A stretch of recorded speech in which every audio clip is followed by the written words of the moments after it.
ली Kuan Yew, Franklin Roosevelt, Margaret Thatcher, ये है world politics के वो ग्रेटेस्ट लीडर्स जिनकी गवर्नमेंट्स ने अपने देश की काया पलट दी थी।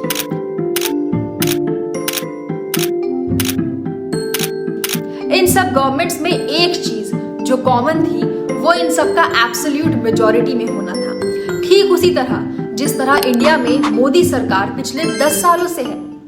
मेजॉरिटी गवर्नमेंट्स फॉर्म होती हैं जब किसी सिंगल पार्टी के पास मोर देन हाफ सीट हो पार्लियामेंट में और उनके पास पावर हो पॉलिसीज इंप्लीमेंट करने की बिना सिग्निफिकेंट ऑपोजिशन के, जो कि काफी डिसिसिव गवर्नेंस की तरह लीड करने की क्षमता रखती है। और आज जब India is on the verge of another historic election, हम डिस्कस करने वाले हैं which were the majority governments across the world जिनकी पॉलिसीज और डिसीजंस ने उनके कंट्री की किस्मत बदल दी और पिछले 10 सालों में इंडिया में एक मेजॉरिटी गवर्नमेंट होने के क्या रिजल्ट्स रहे। Now the Modi government has made it clear that they're going to be putting the spotlight on financial mismanagement by the UPA as Narendra Damodar Das Modi. The Election Commission of India has announced the dates for assembly election in 5 states. Lee Kuan Yew government Singapore 1959 to 1990। ये है आज का Singapore. Look at Merlion park, universal studios, helix bridge, super trees, water reservoirs, exquisite airports, majestic skyscrapers and highly advanced metro system. Overall a fine city, जहां पे fine हो जाती है हम इंडियंस की कुछ routine habits like eating in train, littering, peeing and pooping in public toilets बिना flush किए, वगैरह वगैरह। पर क्या यह हमेशा से एक अत्याधुनिक खूबसूरत शहर था? नहीं, बिल्कुल नहीं।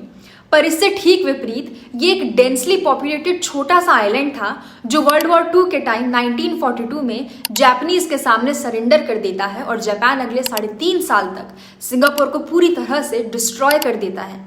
जापान से पहले सिंगापुर एक ब्रिटिश कॉलोनी होता है और मेजर हब होता है ओपियम प्रोसेसिंग का, जिसमें ज्यादातर लेबर बाहर से आ गई चाइनीज लेबर होती है जो क्योंकि अपने घरों से दूर होते हैं और एंटरटेनमेंट के लिए ज्यादा ऑप्शंस नहीं होते, इसलिए वो लोग काफी तादाद में ओपियम एडिक्ट्स बन जाते हैं, जिसकी वजह से क्राइम सिंगापुर में बढ़ जाता है और जापानीज टेक ओवर के बाद forced labour, slavery, unemployment, women exploitation जैसी गंभीर प्रॉब्लम से सिंगापुर अपना वजूद खोने की कगार पर पहुंच जाता है। पर क्योंकि वर्ल्ड वॉर 2 में जापान हार जाता है तो वापस ब्रिटिश गवर्नमेंट सिंगापुर की बगदूर अपने हाथों में ले लेती है। धीरे धीरे यूके में इंपीरियलिज्म खत्म होने की वजह से ट्रांसफर ऑफ पावर होता है और gradually local political parties develop होती हैं। कॉन्स्टिट्यूशन बनता है और 1959 आते आते एक बड़े पैमाने पे इलेक्शंस होते हैं जिसमें बड़े मार्जिन से जीतकर पीपल्स एक्शन पार्टी सरकार बनाती है और एक युवा लीडर ली कुआन यू उभर के आते हैं और बनते हैं इंडिपेंडेंट सिंगापुर के पहले prime minister. Initially security reasons की वजह से ली कुआन यू चाहते हैं कि मलेशिया के साथ उनका मर्जर हो जाए और मर्जर सफल भी हो जाता, पर मलेशिया में ज्यादा आबादी मलय मुस्लिम लोगों की होने के कारण वहां की लोकल गवर्नमेंट्स भी मलय कम्युनिटी पे ज्यादा फोकस करती है, जबकि सिंगापुर मेजॉरिटी 80% से ज्यादा आबादी नॉन मलय थी, जिसमें 70% चाइनीज और 11% इंडियंस और यूरोपियन की होती है। तो इन डिफरेंट एथनिक और कल्चरल व्यू पॉइंट्स के कारण सिंगापुर फिर से मलेशिया से अलग हो जाता है और इसी के साथ सिंगापुर एक लौता ऐसा देश बन जाता है जिसे ना चाहते हुए भी इंडिपेंडेंट रहना पड़ा। ली कुआन यू समझ जाते हैं कि उन्हें जल्दी ही खुद के पैरों पे खड़ा होना पड़ेगा। वो सबसे पहले 4 चीजों पे फोकस करते हैं: रिलीजियस और ethnic harmony, beautification, employment and security, जिसमें लैंडमार्क भूमिका निभाता है सिंगापुर का हाउसिंग डेवलपमेंट बोर्ड, जो सभी स्लम्स को हटाकर सुंदर बिल्डिंग्स बनाते हैं और स्लम ड्वेलर्स को उन बिल्डिंग्स में हाउसेज अलॉट करते हैं और एलोकेशन कुछ इस तरह से करते हैं कि चाइनीज, मलय, इंडियन लोगों का जो प्रपोर्शन पूरे सिंगापुर में है वही प्रपोर्शन हर बिल्डिंग में रहे, जिससे उनमें मेल झोल बढ़े। कम्युनिटी वाइज स्कूल्स जो पहले हुआ करते थे, जैसे चाइनीज के अलग स्कूल्स, मलय लोगों के अलग स्कूल्स, उनको रिप्लेस करके government schools with world class facilities start किए गए, जिसमें सब कम्युनिटीज के बच्चे एक साथ पढ़ सकें। 21 जुलाई को रेशियल हार्मनी डे मनाया गया, जिस दिन हर साल स्कूल्स और वर्क प्लेसेस में एक एथनिसिटी के लोग दूसरे एथनिसिटी के लोगों की तरह तैयार होते हैं, जिससे एक सेंस ऑफ यूनिटी और रिलीजियस टॉलरेंस पूरी कंट्री में डेवलप हुई। सिंगापुर के खुद के पास कोई नेचुरल रिसोर्स नहीं था, तो उन्हें रियलाइज होता है कि अगर उन्हें एम्प्लॉयमेंट जनरेट करनी है तो बाहर से इन्वेस्टमेंट्स लानी पड़ेगी, जिसके लिए वो FDIs को अट्रैक्ट करने के लिए कई टैक्स बेनिफिट्स और टैक्स हॉलीडेज देते हैं, जिससे कुछ ही समय में बड़ी बड़ी इंडस्ट्रीज वहां आ जाती हैं और एम्प्लॉयमेंट अपॉर्चुनिटीज क्रिएट होने लगती हैं। और Lee Kuan Yew south east countries को कॉन्फिडेंस में लेते हैं और association of south east nation बनाते हैं with neighbouring countries like Thailand, Indonesia, Malaysia, Vietnam etcetera, ताकि रीजन के अंदर पीस मेंटेन हो और एक दूसरे को इकोनॉमी और सिक्योरिटी के लिहाज से सपोर्ट मिले। वहीं वह मिलिट्री ट्रेनिंग स्कूल्स में कुछ एज तक कंपलसरी कर देते हैं ताकि अपनी इंटरनल आर्म फोर्सेस बिल्ड कर सकें। 1968 में उन्होंने कहा कि अगर सिंगापुर को सुंदर बनाना है तो इसे साफ रखना पड़ेगा, जिसके लिए उन्होंने keep Singapore clean campaign launch किया, जिसमें उन्होंने सिंगापुर को क्लीनेस्ट और greenest city in south Asia बनाने के दावे को पूरा किया, करप्शन के लिए स्ट्रॉन्ग लॉज बनाए, एनवायरमेंट और टूरिज्म का अद्भुत संगम कराया और देखते ही देखते सिंगापुर का खुमार पूरी दुनिया पे छा गया। 1960 से 2011 तक सिंगापुर का GDP हर साल ऑन एन एवरेज ग्रो हुआ 8% के रेट से, जिसने सिंगापुर को बनाया इस दौर की one of the fastest growing economies. Per capita income जो 1960s में 500 USD थी, वो हो गई 20,000 USD in early 2000s। Unemployment जो 10% से ज्यादा थी 1960s तक, वो 1980s आते आते महज 2% रह गई। ये कहानी थी ली क्वान यू सरकार की, जिसने 1959 से 1990 तक पावर में रहकर एक अद्भुत और प्रगतिशील सफर तय किया और अपने देश को बुलंदियों तक पहुंचा दिया। ये होता है जब लोगों द्वारा चुनी हुई मजबूत सरकार लंबे समय तक रहती है, तो वो बिना अपने अस्तित्व के परवाह किए नेशनल इंटरेस्ट में हर कदम लेती है। Franklin Roosevelt government of the USA 1933 to 1945 सबसे लंबा और गहरा डाउनटर्न USA के इतिहास में रहा 1929 से करीबन 10 साल तक, जिसे ग्रेट डिप्रेशन भी कहा जाता है, जिस दौरान USA का पूरा बैंकिंग स्ट्रक्चर अर्श से फर्श पे आ गया था, जहां 5,000 से ज्यादा बैंकों ने बैंक्रप्सी फाइल कर दी थी, स्टॉक मार्केट क्रैश हो गया था और पूरी इकोनॉमी ध्वस्त हो चुकी थी, जिसका इम्पैक्ट पूरी दुनिया पर पड़ा। और जब ग्रेट डिप्रेशन अपने पीक पे था, उस समय प्रेसिडेंट हर्बर्ट हूवर को बड़े मार्जिन से हराकर पावर में आए अमेरिका के one of the greatest presidents Franklin D Roosevelt, जिन्होंने इस रिसेशन और वर्ल्ड वॉर II के दौरान अमेरिका का बेहतरीन तरीके से नेतृत्व किया। ग्रेट डिप्रेशन की वजह से अमेरिका में अनएम्प्लॉयमेंट, गरीबी और भुखमरी एक बड़ी समस्या बन गई और इससे निपटने के लिए एक landmark extensive domestic programme launch किया गया, जिसका नाम था New Deal. New Deal programme की नींव थी 3R: relief, help to poor and needy, recovery, economic recovery by generating employment, and तीसरा राम राज्य, जिसमें बड़े पैमाने पे मंदिर बनाए गए। Just joking. 3R was reform to prevent future depression. इसके तहत गवर्नमेंट ने कई इंफ्रास्ट्रक्चर डेवलपमेंट प्रोग्राम स्टार्ट किए, जिनमें ऑन जॉब लर्निंग प्रोवाइड करते हुए एम्प्लॉयमेंट जनरेट की गई, जिसे सिविलियन कंजर्वेशन कॉर्पोरेशन का नाम दिया गया। इसके अलावा सोशल सिक्योरिटी एक्ट लाया गया, जिससे एल्डरली और हैंडीकैप्ड लोगों को फाइनेंशियल सपोर्ट प्रोवाइड किया गया और इससे इकोनॉमी रिवाइव करने में काफी मदद मिली। बहुत बड़े स्टेज पर इंफ्रास्ट्रक्चरल और टेक्निकल एडवांसमेंट इन वेपनरी किया गया ड्यूरिंग वर्ल्ड वॉर II, जिसने स्टेज सेट कर दिया US के उज्जवल भविष्य के लिए। उस दौरान US को आर्सेनल ऑफ डेमोक्रेसी भी कहा जाने लगा, उसके मैसिव आर्म्स प्रोडक्शन और सप्लाई के लिए। अपने लेंड लीज प्रोग्राम के तहत USA ने 50 बिलियन USD के आर्म्स सप्लाई किए एलाइड नेशंस को, जो आज के 700 बिलियन USD के इक्विवेलेंट है। ओवरऑल न्यू डील प्रोग्राम के लॉन्ग टर्म इफेक्ट्स को क्वांटिफाई नहीं किया जा सकता, but one of the worst phases of US economy से निकलने की और आगे चल के वर्ल्ड इकोनॉमिक सुपर पावर बनने की नींव इसे माना जा सकता है। अमेरिका की जीडीपी जो 1929 से 1933 तक 25% तक कॉन्ट्रैक्ट हो चुकी थी, वो रूजवेल्ट के टेन्योर में ऑन एन एवरेज हर साल 7% की दर से ग्रो हुई। अनएम्प्लॉयमेंट जो ग्रेट डिप्रेशन के टाइम 25% तक पहुंच गई थी, वो 1946 तक 5.9% रह गई, जो कि एक हिस्टोरिक अचीवमेंट है। इस तरह 2 दशक तक एक मजबूत गवर्नेंस देके फ्रैंकलिन द रूजवेल्ट बने अमेरिका के एकमात्र 4 बारी लगातार मेजॉरिटी से इलेक्ट होने वाले प्रेसिडेंट, जिन्होंने मंदिर तो नहीं बनाया पर राम राज्य स्थापित करने की कोशिश जरूर की। Margaret Thatcher government in the UK 1979 to 1990। Margaret Thatcher जो कि फर्स्ट फीमेल प्रेसिडेंट थी यूके की 1979 से 1990 तक, उन्होंने एक कॉन्सेप्ट कॉइन किया जिसका नाम रखा थैचरिज्म। वर्ल्ड वॉर 2 के बाद जब यूके अपने आप को रिबिल्ड कर रहा था, वो बाकी यूरोपियन कंट्रीज की तरह ही एक सोशल वेलफेयर और नेशनलिस्ट स्टेट बन गया था, जहां पे इकोनॉमी की सारी छोटी बड़ी चीजें पूरी तरह से गवर्नमेंट के हाथों में थी। ठीक उसी तरह जिस तरह 1992 से पहले इंडिया में सभी इंडस्ट्रीज में गवर्नमेंट एंटरप्राइजेस का सिग्निफिकेंट इन्वॉल्वमेंट था, जिसके कारण इनएफिशिएंसी एंड करप्शन बहुत ज्यादा था। आए दिन अलग अलग सेक्टर्स में स्ट्राइक होती थी।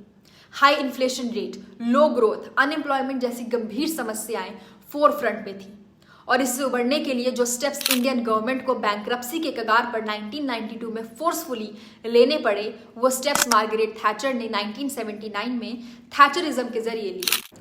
जब थैचर पावर में आई तो उन्होंने फ्री मार्केट और प्राइवेटाइजेशन पे एम्फेसिस करते हुए गवर्नमेंट स्पेंडिंग और इंटरवेंशन को काफी हद तक कर्ब कर दिया और प्राइवेट सेक्टर को एम्पावर किया, और देखते ही देखते इकोनॉमी बूम करने लगी। And Thatcherism eventually laid the foundation for modern British economy. Inflation जो थी अराउंड 13.5% फ्रॉम 1970 टू 1980, वो 5.3% रह गई between 1980 to 1990। FDI inflows reached 18.7 billion British pounds to 1990, जो थी सिर्फ 2.7 billion British pounds in 1980। London stock exchange experienced a significant growth. FTSE 100 index जो 800 points था 1984 में, वो 2700 पॉइंट्स हो गया 1990 में। स्टेट ओन्ड इंडस्ट्रीज का प्राइवेटाइजेशन होने से एफिशिएंसी और कंपटीशन बढ़ा, जिसका एग्जांपल है ब्रिटिश टेलीकॉम, जिसका 1984 का प्रॉफिट था 402 मिलियन ब्रिटिश पाउंड्स, जो 1990 में बढ़ के हो गया 1.2 billion British pounds. So why the governments of Lee Kuan, Roosevelt and Thatcher succeeded?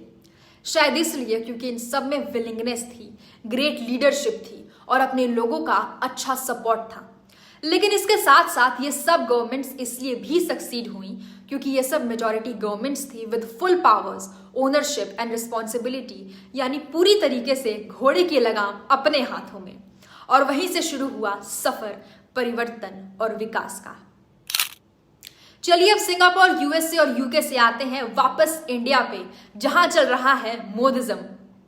हमारे देश में भी 2014 से एक मेजॉरिटी गवर्नमेंट पावर में है, जिसने पिछले 10 सालों में कई बिल पारित किए जो या तो पॉलिटिकल विल, कैपेबिलिटीज या फिर कोएलिशन गवर्नमेंट होने की वजह से पास नहीं हो पा रहे थे। उसमें पहला और सबसे जरूरी है GST. GST was first proposed in 1999, but bill got passed 17 years later in 2016. तो क्यों इतना समय लग गया इस बिल को पास होने में? उसके कई कारण हैं, बट मेजर रीजंस थे कांग्रेस गवर्नमेंट का फुल मेजॉरिटी में ना होना और स्टेट्स को कॉन्फिडेंस में ना लेना। स्टेट्स को डर था कि जीएसटी की वजह से उनका रेवेन्यू कम हो जाएगा। इसी वजह से 2011 में कांग्रेस लेड यूपीए इस बिल को दोनों हाउसेस से पास कराने में नाकाम रही। लेकिन बीजेपी ने जीएसटी बिल में रोबस्ट इनपुट क्रेडिट सिस्टम लाकर और 5 साल तक स्टेट्स के रेवेन्यू लॉस की भरपाई करने की गारंटी देकर स्टेट्स को कॉन्फिडेंस में ले लिया। बीजेपी का लोकसभा में पूर्ण बहुमत थी और स्टेट्स को कॉन्फिडेंस में ले लिया जा चुका था। इसीलिए ऑपोजिशन के कई मतभेद और रुकावटों के बावजूद ये हिस्टोरिकल बिल दोनों हाउसेस में पास होने में सफल रहा। एक दूसरा बहुत बड़ा फैसला जो मोदी गवर्नमेंट अपनी मेजॉरिटी होने की वजह से ले पाई, वो था आर्टिकल 370 को जम्मू कश्मीर से हटाना। मोदी साहब 10 दफा भी अगर भारत के प्रधानमंत्री बनेंगे तब भी वो 370 को छू नहीं पाएंगे। ये कहना था जम्मू कश्मीर के एक्स सीएम फारूक अब्दुल्ला का। No power on earth can take away article 370 from people of Jammu and Kashmir state. यह स्टेटमेंट दिया था जम्मू कश्मीर की एक और एक्स चीफ मिनिस्टर रही महबूबा मुफ्ती ने। जब तक कांग्रेस पार्टी का वजूद रहेगा तब तक आर्टिकल 370 का भी वजूद रहेगा।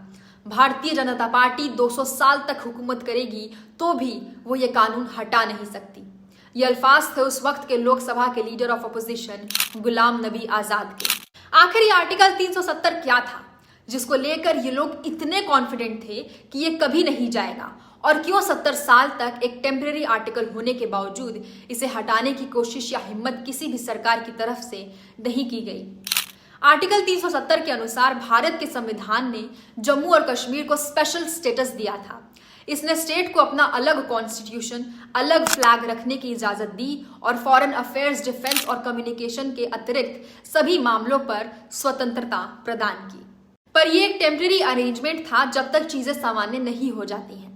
इसके साथ साथ इसी आर्टिकल में था इस आर्टिकल को हटाने का तरीका भी, जिसमें प्रेसिडेंट एक पब्लिक नोटिस के द्वारा इसे हटा सकते थे, पर with the permission of government of Jammu and Kashmir और the constituent assembly of Jammu and Kashmir, जो कि 1957 में ही डिसॉल्व हो चुकी थी। और क्योंकि जम्मू एंड कश्मीर में गवर्नमेंट हमेशा वहां की लोकल पार्टीज बनाती थी और लोकल पार्टीज कभी भी 370 हटाने के हक में नहीं थी और कॉन्स्टिट्यूएंट असेंबली डिसॉल्व हो चुकी थी, इसलिए यह माना जा रहा था कि आर्टिकल कभी हट नहीं पाएगा। बट जून 28 में बीजेपी और पीडीपी के गठबंधन वाली सरकार टूटी तो 6 महीने तक गवर्नर्स रूल लागू हो गया और गवर्नर बने बीजेपी द्वारा प्लेस्ड सत्यपाल मलिक। और जब लोकल पार्टीज कोएलिशन सरकार बनाने जा रही थी स्टेट में, तब नवंबर 28 को गवर्नर ने वहां के हालात को देखते हुए प्रेसिडेंट को रिकमेंड किया कि वो वहां प्रेसिडेंशियल रूल लगा दें, जो कि इमीडिएटली अप्रूव भी हो गया। राष्ट्रपति ने 5 अगस्त 2019 को सरकार के सुझाव पर आर्टिकल 370 को समाप्त करने का आदेश दिया और इस तरह जम्मू कश्मीर का स्पेशल स्टेटस खत्म कर दिया गया। राज्य को 2 अलग यूनियन टेरिटरीज में पुनर्गठन किया, जम्मू और कश्मीर और लद्दाख। ये निर्णय reorganisation of Jammu Kashmir act के तहत दोनों हाउसेज में रखा गया और पारित हुआ। ये भारत के इतिहास में एक एग्जाम्पल बना कि गवर्नमेंट अगर मेजॉरिटी में हो तो अपनी पॉलिटिकल विल और कैपेबिलिटी से इतिहास लिख भी सकती है और बदल भी सकती है। और इसके अलावा 1 रैंक 1 पेंशन स्कीम, जो हमारे आर्म्ड फोर्स की मांग 1970s से थी कि सेम रैंक पर रिटायर होने वाले ऑफिसर्स को सेम पेंशन मिले, उसे सितंबर 2015 में पारित किया गया। शाह बानो का केस, जिसमें डाइवोर्स्ड मुस्लिम विमेन को मेंटेनेंस दिलवाने की मांग की गई, जिसपे सुप्रीम कोर्ट की ऑर्डर को मुस्लिम लॉ बोर्ड के प्रेशर में आके तब की कांग्रेस गवर्नमेंट ने नलिफाई कर दिया था। उसे वापस लाना हो या फिर ट्रिपल तलाक बिल को पारित करना हो, ये सब करने की हिम्मत शायद एक कोएलिशन गवर्नमेंट अपने वोट बैंक को सिक्योर रखने के लिए कभी ना कर पाती। सिटीजनशिप अमेंडमेंट एक्ट CAA पे हुए विरोध प्रदर्शन से आप सब भली भांति वाकिफ हैं। JNU, जामिया मिलिया इस्लामिया और यहां तक कि कई IITs और IIMs जैसे एजुकेशनल इंस्टीट्यूट से लेकर CAA बिल का विरोध सड़क से लेकर संसद तक हर जगह हुआ। लेकिन बीजेपी ने अपनी बहुमत का एक बार फिर से इस्तेमाल किया और इस बिल को आसानी से दोनों हाउसेज में पास करवा लिया। और रिसेंटली इसका इंप्लीमेंटेशन फाइनलाइज हुआ है सिटीजनशिप अमेंडमेंट रूल्स 2024 के तहत। बीजेपी की पूर्ण बहुमत वाली सरकार के ये 10 साल इंडिया के लिए कई मायनों में गेम चेंजर रहे, खासकर इकोनॉमिक डेवलपमेंट के लिहाज से। इंडिया में जहां 2014 तक हर रोज सिर्फ 12.1 किलोमीटर रोड्स बनाई जा रही थी, वो बढ़ गए 28.6 किलोमीटर बनाई जाने लगी 2021 टू 2022 आते आते। इंडिया का नेशनल हाईवेज का नेटवर्क जो महज 97,000 किलोमीटर्स का था 2014 तक, वो बढ़ के 1,45,000 किलोमीटर्स हो गया 2023 में। रूरल रोड्स के नेटवर्क में नए 2 लाख किलोमीटर ऐड किए गए इसी 10 सालों के दौरान। FDI इनफ्लो 2013 टू 14 में $36 बिलियन से बढ़ के 2020 टू 21 में $81 बिलियन हो गया। ईज ऑफ डूइंग बिजनेस में जो इंडिया वर्ल्ड बैंक के अनुसार 142nd रैंक पे था 2014 में, वो 2019 तक 63rd रैंक पे आ गया। और ये सब डेवलपमेंट इंडिया ने तब हासिल की जब देश और दुनिया 21st सेंचुरी की पहली पैंडेमिक कोविड-19 से जूझ रहे थे।